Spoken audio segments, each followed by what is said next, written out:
Baik, buka Quran surat 7 ayat 205. Quran surat 7 ayat 205. Doa itu disebut zikir di ayat itu. Jadi kalau ibu sedang berdoa, itu sedang berzikir.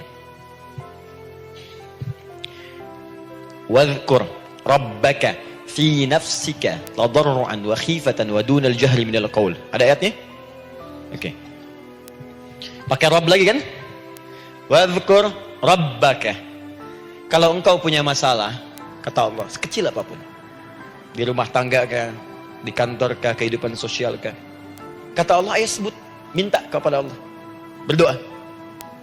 Doa disebut dengan zikir. Zikir itu semua kegiatan yang membuat kita ingat Allah. Zikir. Baca Quran, zikir. Dalilnya Quran surah ke-15 ayat 9. Inna nahnu nazzalna dzikra. Kami turunkan Al-Quran sebagai zikir. Menghafal Quran, zikir. Quran surah 54 ayat 17, ayat 22, ayat 32, ayat 40. Walaqad yassarnal Qur'ana lidzikri.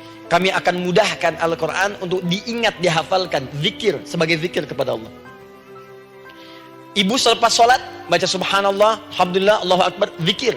Quran surah keempat ayat 103. Fa idza qadaitumus salata fadhkurullah.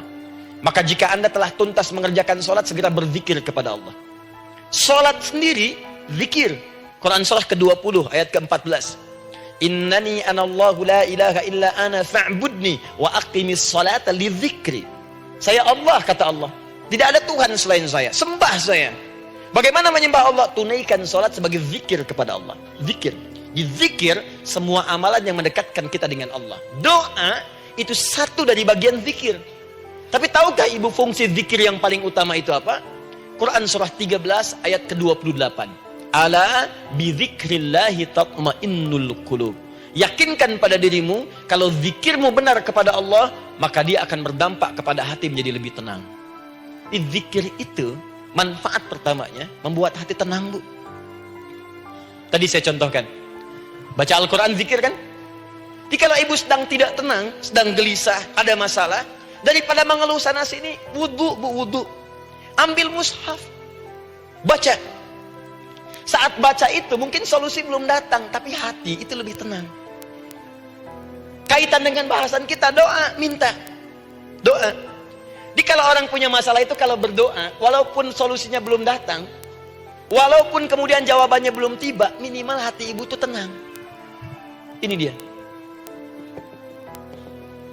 Kan surah 13 ayat 28. Rumus ini pakai. Gunakan dalam hidup. Karena yang tahu kehidupan kita itu Allah yang menciptakan kita.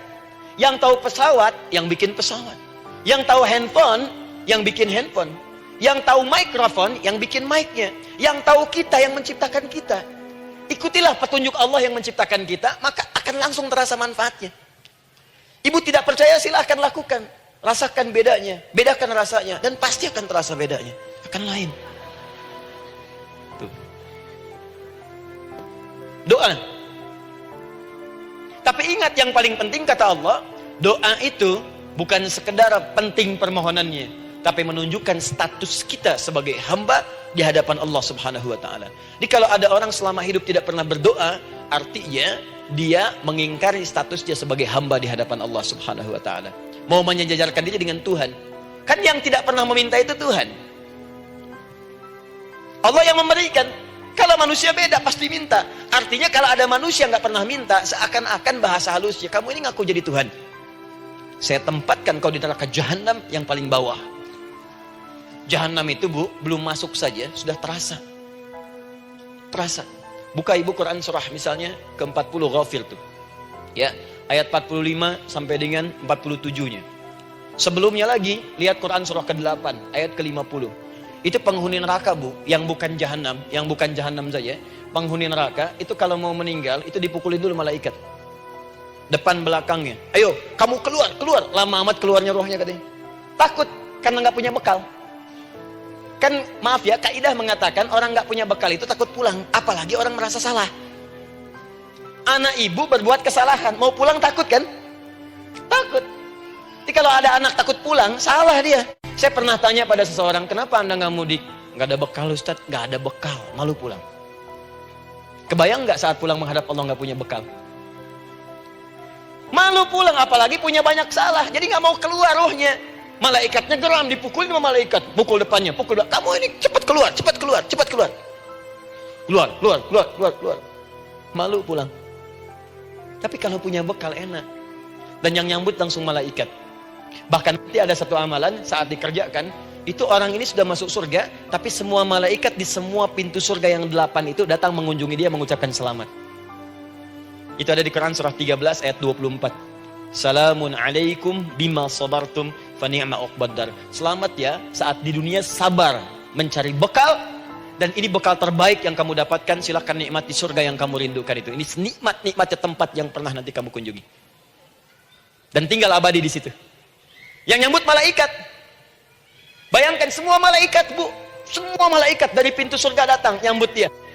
Wah, Masya Allah, malaikat Jibril, Israfil, malaikat maut. Maaf ya, dicabut kemarin. Biasa, selamat, selamat, selamat, selamat, selamat. Dunia aja kalau ada yang nyambut senang kan? Rumah dicet, datang, sambut depan rumah, semua hidangan ada. Oh, Masya Allah. Bahkan yang tidak ada jadi ada. Luarnya kongwan, dalamnya rangginang gitu kan. Wah, muncul semua.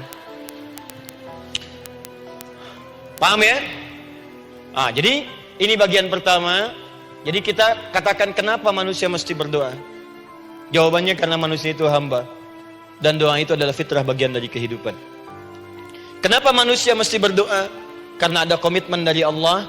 Setiap dia mendapatkan sebuah persoalan, maka Allah akan jawab dan berikan jawaban dari semua persoalannya. Jalan mendapatkan jawaban itu adalah doa. Kenapa